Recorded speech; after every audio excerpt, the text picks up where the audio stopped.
ஜெய் வாசவி. இன்று 3வது ஸ்லோகம். சத்வானூராவா சர்வஸ்ய ஸ்ருதா பவதி பாரதா சிதாமயோசியம் புருஷோ யோ யக்ஷரதக சா ஏவசகா. பாரதா, ஒவ்வொருவனுடைய மனப்பாங்குக்கேற்ப சிரத்தை அமைகிறது. மனிதன் சிரத்தை மயமானவன். சிரத்தை எதுவோ அதுவே அவனுமாம்.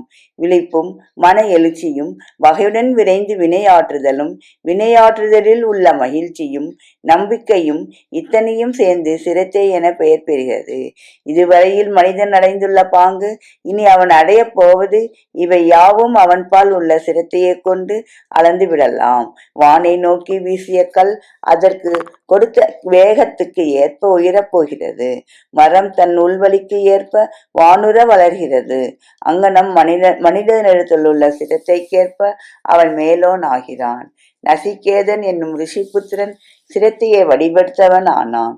அவனுடைய தந்தை ஆற்றிய விஸ்வஜித் யஜ்ஞம் குறைப்பட்ட யஜ்ஞமாயிருந்தது. மைந்தனுக்கு அக்குறையை காண பிடிக்கவில்லை. ஆகவே சிரத்தையானது அவனுடைய மனத்தக்கத்து எழுந்தது. தந்தையின் ஆணைப்படி அவன் யமலோகத்துக்கு சென்றான். பிதாவின் குறைநிலையை நிறைநிலையாக்கினான்.